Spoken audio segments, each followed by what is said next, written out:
Last chapter of this book जी, dissolution of partnership firm.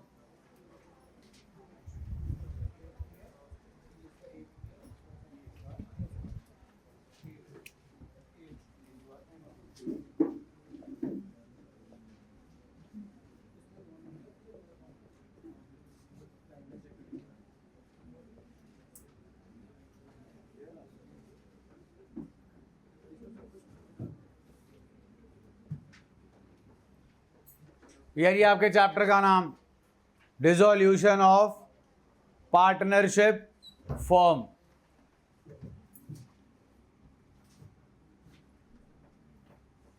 हाँ जी, underlined portion.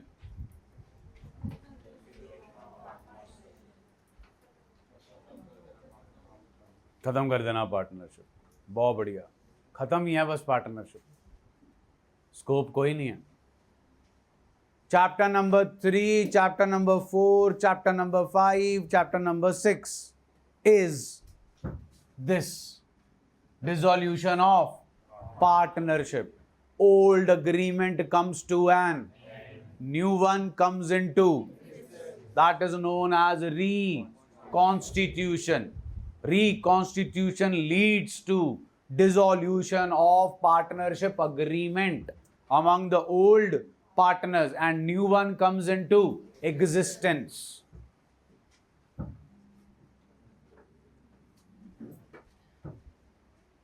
Dissolution of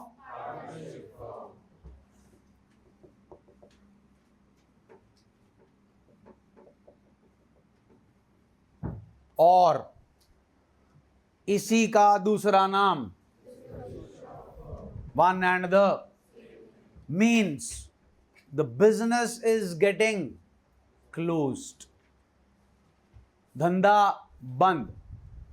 धंधा बंद दो तरीके से होता है, एक किताबी तौर पे और एक प्रैक्टिकली। किताबी तौर पे जो धंधा बंद होता है उसे बोलते हैं closing the books of accounts. And books of accounts का मतलब only and only balance sheet. Trading का P&L में चला गया, P&L का P&L एप्रोप्रिएशन में चला गया, P&L एप्रोप्रिएशन का पार्टनर के कैपिटल में चला गया और पार्टनर कैपिटल चली गई बैलेंस शीट में। So this is how the things work. तो हमें बैलेंस शीट को खत्म करना है, that's the main objective of this chapter. अब जब हमारी फर्म की डिसोल्यूशन होगी तो प्रैक्टिकली स्पीकिंग सारे एसेट्स को क्या करोगे? बेचोगे। बेच के क्या आएंगे? उन पैसों को किसे दोगे? अच्छा, थर्ड पार्टी लायबिलिटियां तो हरिद्वार जाएंगी लोटे में। जो पैसा आएगा उससे पे ऑफ होंगी सबसे पहले थर्ड पार्टी लायबिलिटीज या आउटसाइडर्स। कोई ऑर्डर होता है, कोई प्रोटोकॉल होता है जो फॉलो करना है, नहीं तो तुमने तो फॉलो कर ही लिया था, सारे पैसे दे ही दिए पार्टनर को। पहले लायबिलिटीज पे ऑफ होंगी, फिर अगर किसी पार्टनर ने फर्म को लोन दे रखा है वो पे ऑफ होगा, उसके बाद अगर पैसा बचा तो दिया जाएगा पार्टनर्स के कैपिटल, मतलब पार्टनर की कैपिटल वापस की जाएगी, और अगर फिर भी कुछ बचा तो वो बट जाएगा among the partners in their profit sharing ratio. तो ये सेटअप है जी हमारा डिसोल्यूशन का। अब ऑर्डर आपको बता दिया, ये ऑर्डर कौन बताता है? सेक्शन 48। अब डिसोल्यूशन में से आपको जो क्वेश्चन आना है 4 नंबर का आता है। उस 4 नंबर के क्वेश्चन में सैंपल पेपर में तो 3-4 साल से ये जर्नल एंट्रीज ही डाल रहे हैं, लेकिन फाइनल के पेपर में रियलाइजेशन अकाउंट बनाने को डाल देते हैं, और 1 या 2 नंबर का इसमें से आता है आपको theoretical part, that is MCQ। तो 5 से 6 नंबर की इसकी जो है वो वेटेज है आपके बोर्ड के एग्जाम में। जो थ्योरेटिकल सेटअप है वही जो है हमारे फर्स्ट 2-3 पेजेस पे दे रखा है। स्कूल लेवल पर जरूर जो है जी आपसे ये थ्योरेटिकल सेटअप पूछा जाता है। तो सबसे पहले आपको वही चीज क्लियर होनी चाहिए जिससे चैप्टर स्टार्ट किया है।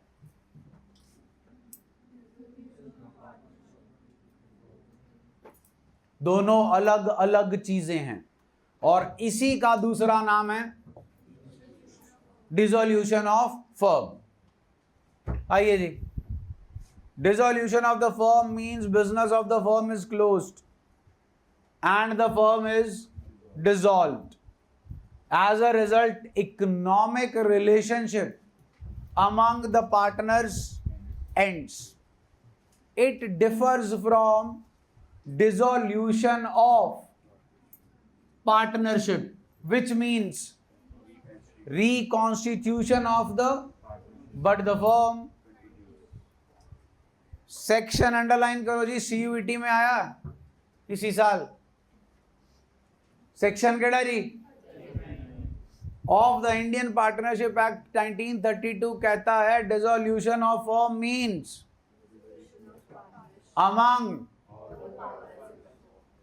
अगर आपकी फर्म ही डिसॉल्व हो गई, it leads to dissolution of partnership among all the partners in the firm.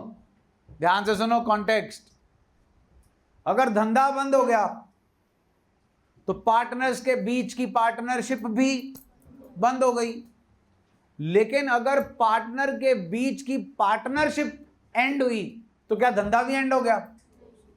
क्योंकि आपके पार्टनर के बीच की पार्टनरशिप तो चैप्टर 3 से लेकर 6 तक क्या हो रही है? एंड। लेकिन नई वाली कम्स इनटू एग्जिस्टेंस।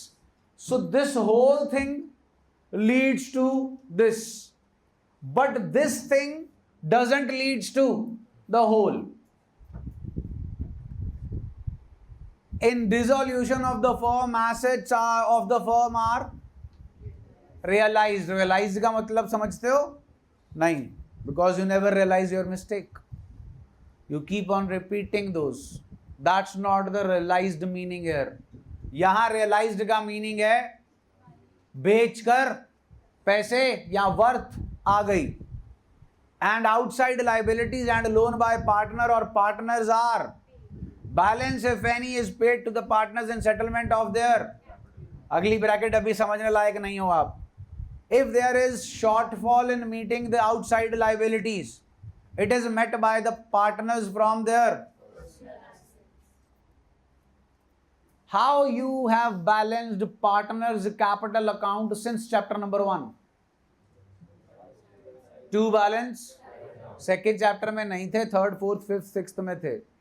सोच के देखो, यहां पे पार्टनर के कैपिटल अकाउंट्स कैसे बैलेंस करोगे? To balance carry down. लोन धंधा बंद कर रहे हैं बेटा। फाइनल सेटलमेंट टू कैश, या टू कैश का मतलब फर्म के पॉइंट ऑफ व्यू से सोचो, दे दिया। शॉर्टफॉल के एक्सेस, बाय कैश का मतलब यही पॉइंट है। अगर आउटसाइडर लायबिलिटी को मीट करने में पैसा कम पड़ रहा है तो कौन लाएगा? पार्टनर। कहां से? जहां से मर्जी लाए, फर्म में से नहीं ला रहा, अपने पर्सनल एसेट्स बेच के ला रहा है। वही पॉइंट लिखा है जी वहां पे। The single most important topic of your chapter, which will keep on doing wrong till the last day of your session. पढ़ो, किस तरीके से डिसोल्यूशन होती है? पहला तरीका जी, how partnership comes into existence, how it comes to an end. A firm may be dissolved when all the partners agree for its very, very, very important compulsory dissolution. दो ही point हैं. A firm may be compulsorily dissolved when all the partners or all except one becomes insolvent person is competent to contract. How partnership comes into existence? When there is a contract between two or more persons. तो उन्होंने बोला when all का मतलब 10 partner है, 10 के 10, तो किसके साथ अग्रीमेंट करेंगे? Your firm will be compulsorily dissolved. No insolvent, एक solvent, वो तो कॉन्ट्रैक्ट में आ जाएगा. आएगा किसके साथ?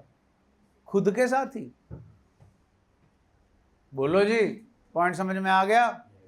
Next, when business of the firm becomes, कैसे? तो पहले लीगल थी.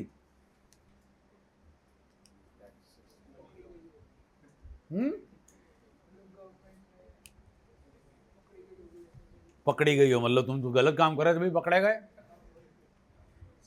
अरे मूर्खो, दारू लिकर जब तक चल रही है, जितनी पंजाब में चलती है शायद ही कहीं चलती हो. तो अगर बैन कर दी तो जब तक चल रही थी, लीगल थी, बैन हो गई, illegal. Gujarat dry state, yes और नो? तुम्हारी जनरेशन वेप कूल है ना, बैन है, लेकिन चल रहा है. लॉटरी बैन कर दे सरकार तो फिर क्या हो गई? Illegal. So when the business of the firm becomes unlawful, फिर आपको अपने धंधे को बंद करना पड़ेगा. Next,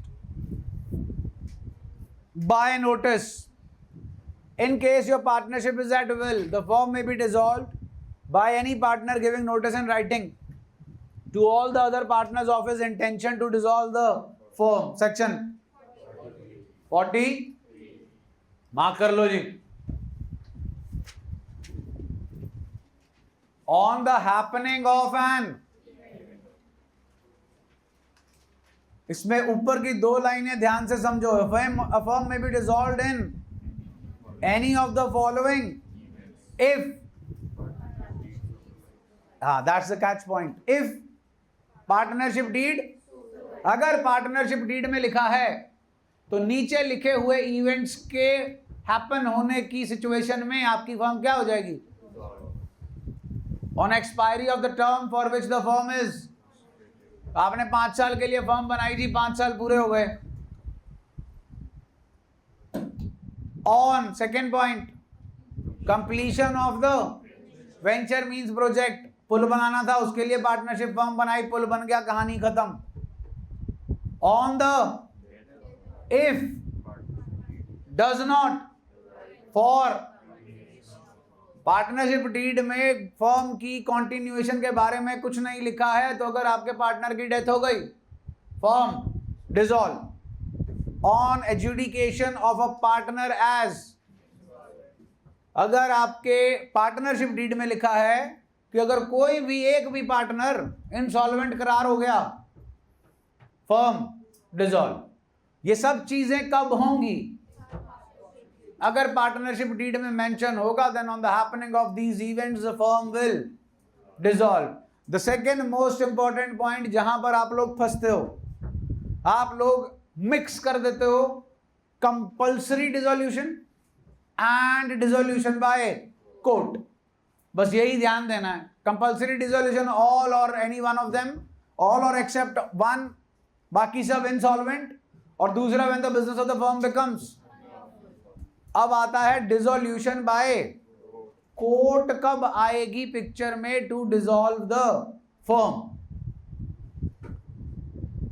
Court may pass order for the dissolution of the firm when a person becomes a person of mind like you all. Unsound mind. Who according to you is a person of unsound mind? Yes. Same goes to you. Simple भाषा में जिसे अपना भला बुरा नहीं पता तो दूसरे का क्या सोचेगा?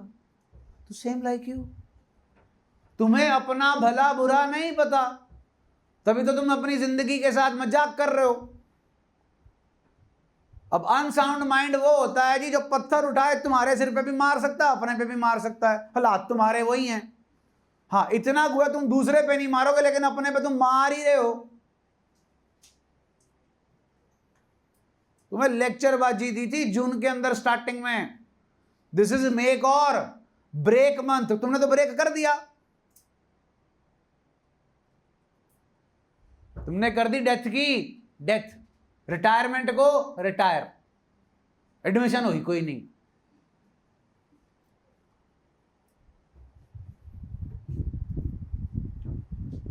चलो जी, बावड़ा पर्सन आ गया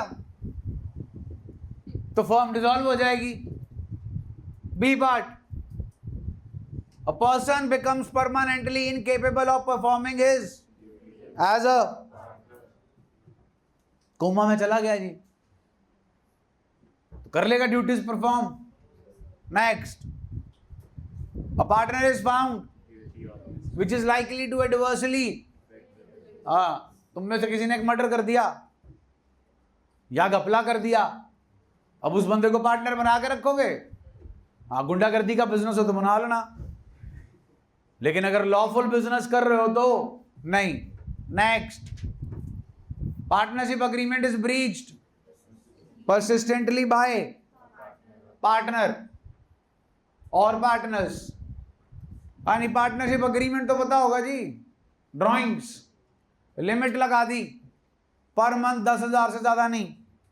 अब एक पार्टनर या एक से ज्यादा पार्टनर हर बार 10,000 से ज्यादा कर रहे हैं तो जी जो बाकी के पार्टनर्स है कोर्ट चले गए, उन्होंने ये क्लॉज दे दिया और उन्होंने कोर्ट को बोला please intervene and dissolve the firm. Next, court finds the dissolution of the firm justified. Court को लगता है कि इस फर्म को डिसॉल्व करना ही बेटर है। डीपीएस, दिल्ली पब्लिक स्कूल, पता है जी, लुधियाने वाला झम्मट पिंड च पैंदा, साउथ सिटी, आजकल तो सारा शहर ही वहां जाता है।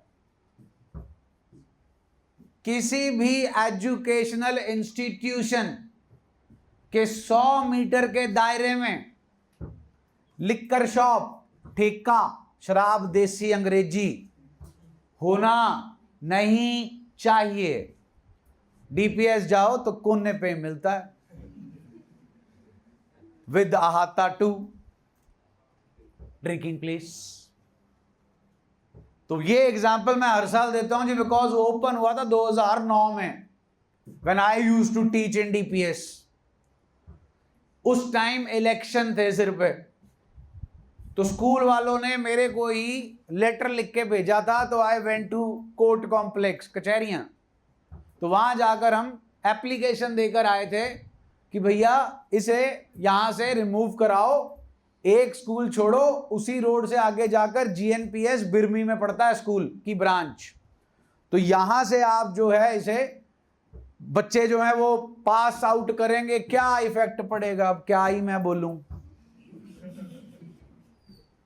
तो 2009 की बात है जनाब, 16 साल हो गए, ठेका आज भी वहां मजबूती से खड़ा है, जबकि उस टाइम पर कोर्ट के पास अगर चाहते तो कोर्ट जो है वो डिसीजन लेकर उसे वहां से रिमूव करवा सकती थी, अब भी करवा सकती है, लेकिन छोड़ो। So this is the setup when the court finds the dissolution of the firm. The business of the firm cannot be except at a मतलब जो मर्जी एफर्ट लगा लो, बिना लॉस के धंधा चल ही नहीं सकता। लाइक किंगफिशर एयरलाइंस, कुछ ऐसे बिजनेसेस होते हैं सब होप चली गई भाई ये तो बंद होगा ही होगा, year after year there are losses, तो उसे फिर क्या करना पड़ेगा जी, बंद। सो ये है डिसोल्यूशन बाय कोर्ट। फिर आता है जी differentiation between dissolution of the firm and dissolution of the first one, meaning it means closure of the and end of among. Dissolution of partnership means change in relationship among the firm. Courts intervention ले सकती है जी, court intervention, और partner जो है वो voluntarily भी कर सकते हैं। Change in PSR, retirement, death, admission, इसमें नहीं लेती जी कोर्ट इंटरवेंशन। बिजनेस कॉन्टिन्यूएशन, ना जी बंद हो जाता है, business of the firm continues. Books of accounts close हो जाती हैं जी, बिल्कुल उधर नहीं होती जी। एसेट्स रियलाइज किए जाते हैं, लाइबिलिटीज पे ऑफ की जाती है, अगर पैसा बचता है तो डिस्ट्रीब्यूट हो जाता है अमंग पार्टनर्स। हाँ भाई, third, fourth, fifth, sixth chapter assets realise होते हैं कि revalue, liabilities and any profit or loss arising out of it is distributed among in economic relationship comes to an economic relationship changes। Effect, इसका effect है this. Dissolution of partnership firm also means, but dissolution of partnership does not means।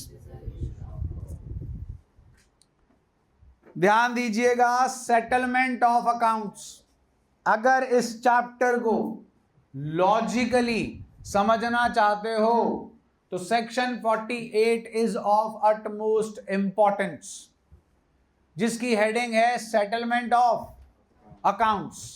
यही तो करना है ना इस chapter में, accounts को सेटल, बुक्स को क्लोज।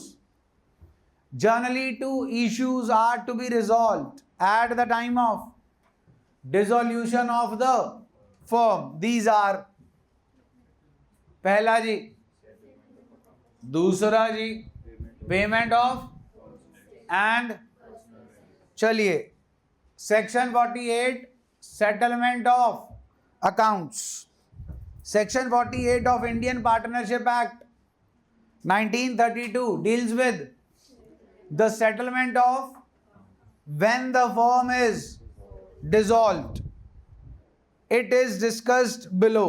पहले क्या लिखा है जी, नुकसान कहां से पूरा करोगे, लॉसेस इंक्लूडिंग डेफिशिएंसीज ऑफ, मतलब जो पार्टनर के कैपिटल अकाउंट में बैलेंसिंग फिगर बाय कैश आ रही है, जितना पैसा वहां चाहिए, अगर डेफिशिएंसी है तो वो डेफिशिएंसी पहले कहां से पूरी होगी, इज पेड आउट ऑफ। अब आप बोलोगे प्रॉफिट कहां से होगा, एक तरफ तो लॉसेस बोल रहे हैं, 8 आइटम्स में से 5 items accumulated profits and reserves, उसके बाद then out of capital, partner लेकर आया हुआ था ना जी capital, and lastly if necessary by the partners in the ratio in which they share profits. Chapter में थोड़ा डीप जाओगे तो इस चीज की समझ आएगी जी। Next heading, application of assets. Assets अर्जी नहीं देंगे, एप्लीकेशन ऑफ एसेट्स का मतलब एसेट्स बेचकर पैसा आया, उस पैसे को कैसे और कहां कहां अप्लाई किया गया, कहां किया जाएगा जी, बता दिया आपको आज ही ओवरव्यू में। सबसे पहले उस पैसे से क्या पे होगी, in paying firm's debts to the, that is B part, in paying to each partner. What is ratably? What is on account of?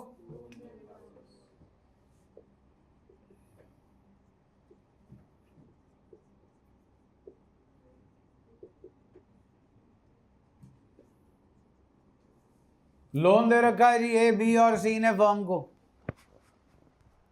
Firm ने एसेट्स बेचे, एसेट्स बेच कर आया 1.5 लाख, लाइबिलिटीज में चला गया जी 1,20,000, थर्ड पार्टी, क्या बचा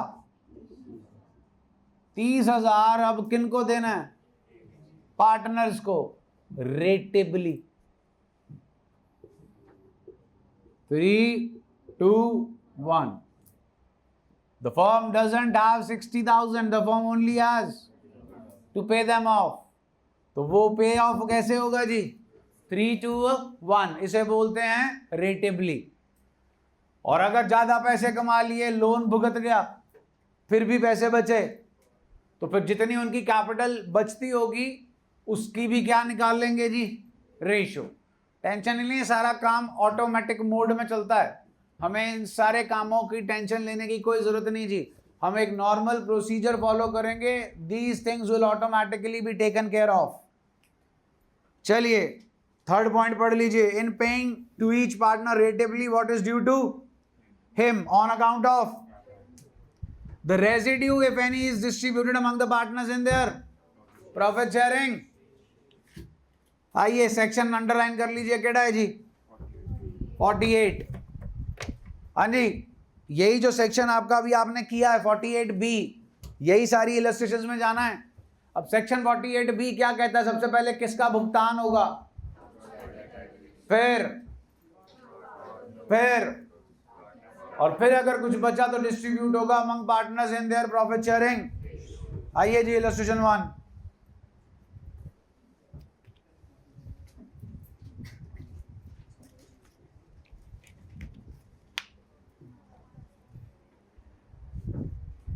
हाँ जी, कौन क्या डिमांड कर रहा है जी? वाई क्या डिमांड कर रहा है जी? किसका लोन? वाई का लोन। किससे पहले पे किया जाए? हाँ जी, तो एक्स और जेड क्या कह रहे हैं? Okay, who is correct? Y. Why is correct? Because Indian Partnership Act 1932 Section 48 provides that loan by partner to be paid before the payment of illustration 2 जी। पढ़ो आप।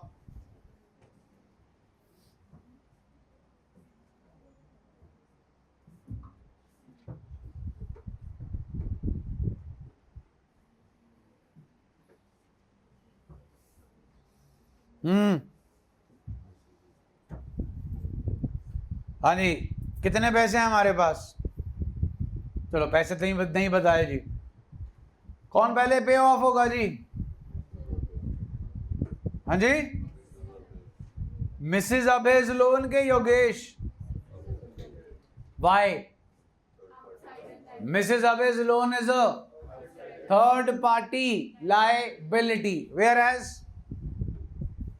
Yogesh is a partner. इसका order sequence में number 2, number 1 is outsiders liability. जो भी partner होगा जी, उसका जो भी स्पाउस होगा वो थर्ड पार्टी लायबिलिटी माना जाएगा जी। नेक्स्ट पढ़ो जी।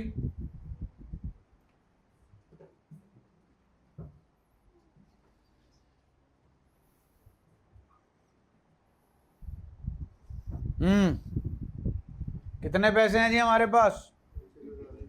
25,000। किस किसने लोन दिया? ए ने नहीं दिया जी, Mrs A and B. Mrs A का लोन इज एंड बी का loan is partners loan. B is a partner जी। तो 25,000 में से पहले 20,000 किसे मिलेंगे जी? सुना नहीं जी। और फिर कितने बचे? वो किसे मिलेंगे? पॉइंट समझने की कोशिश करो। प्रैक्टिकली स्पीकिंग इसीलिए पार्टनर अगर पैसा है तो फर्म को अपने नाम पर कैपिटल में तो एडिशनल बिल्कुल ही नहीं देता, फिर किसके नाम पे देता है? लोन के, ऑर्डर ऑफ प्रेफरेंस नंबर 2। और ज्यादा समझदार होगा तो घरवाली के अकाउंट से देगा, order of preference number 1, financial planning. चलो आगे, next item, payment of firm's debts and अरे what do you mean by firm's debts? Firm की liabilities, creditor, bill payable, outstanding expenses, bank overdraft, loan, ये सब क्या हैं? फर्म के dates. और पर्सनल डेट्स जी, पार्टनर का चल रहा है जी home loan, car loan, study loan, उसने उधारी पैसे पकड़े हुए हैं, ये क्या है जी? Personal loan. अब इसमें सिंपल लॉजिक है, फर्म का डेट भी है तो फर्म के पास एसेट्स भी हैं, ओनर का पर्सनल डेट भी है तो ओनर के पर्सनल एसेट्स भी हैं।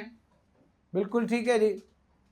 तो सोचो, फर्म के एसेट्स को बेच के जो पैसा आएगा उससे पहले क्या पे ऑफ होगा? पार्टनर के पर्सनल एसेट्स को बेचकर जो पैसा आएगा उससे पहले क्या पे ऑफ होगा? Personal debt. अब अगर फर्म के एसेट्स बेचकर पैसा ज्यादा आ गया, फर्म की लाइबिलिटीज पे ऑफ हो गई, पैसा बचा, तो वो कौन लेके जाएगा? इन देयर प्रॉफिट शेयरिंग। अगर फर्म की लाइबिलिटीज ज्यादा हैं और एसेट्स, तो किसको पैसा लाना पड़ेगा? लेकिन पार्टनर कहेगा जनाब मेरे पर्सनल एसेट्स बेच के पहले मैं अपने पर्सनल डेट को पूरा करूंगा, उसके बाद मैं आपको पैसा दूंगा, वो भी उतना जितना मेरा हिस्सा बनता है। कहानी समझ आई जी? हिंदी भाषा में समझा दिया आपको, इंग्लिश को आ जाओ। Debt which the firm owes to outsiders are known as, whereas the debt which a partner owes in his personal capacity are known as, or following provisions apply in case of firm's debts and partner's personal debts. Firm's property is applied for payment of personal property of each partner is applied firstly towards payment of his personal debt and surplus if any is applied towards payment of, differentiation दे रखी है जी दोनों के बीच की। Meaning जी clear है? Meaning, liability, all the partners are liable jointly and severally for the firm's debts, इकट्ठे तौर पे भी और इंडिविजुअल तौर पे भी वो लायबल हैं for the firm's debts. Concerned partner is personally liable for his personal debts. Application of firm's property कहां अप्लाई होगी जी? पहले for the payment of, ऊपर हेडिंग पढ़ लो आप, डिफरेंशिएशन कर किस में रहे हो? फर्म के डेट और बेसिस ऑफ डिफरेंशिएशन थर्ड है क्या? Application of. अब ध्यान से पढ़ो, पर्सनल डेट के नीचे share of concerned partner in excess of firm's property over can be applied for payment of। हाँ जी, सिंपल भाषा में, अगर फर्म के एसेट्स रियलाइज कर रहे हैं 10 लाख, फर्म की लाइबिलिटीज है 8 लाख की, तो एक्सेस आया 2 लाख। ये 2 का 2 लाख पार्टनर एक का नहीं है, सभी पार्टनर्स का है। तो उसमें अगर ए का हिस्सा है 1 लाख रुपीज, तो वो 1 लाख रुपया जो है वो यूटिलाइज हो सकता है to pay off as personal debts. फिर एप्लीकेशन ऑफ, पहले पर्सनल डेट के नीचे पढ़ो, personal properties applied first for the payment of, then towards, हाँ जी, अब firm's debt pay off excess of partners personal property over his personal debt may be applied for payment of firm's debts. हाँ जी, कहानी clear है जी? यहां तक ये था जी आपका थ्योरेटिकल सेटअप।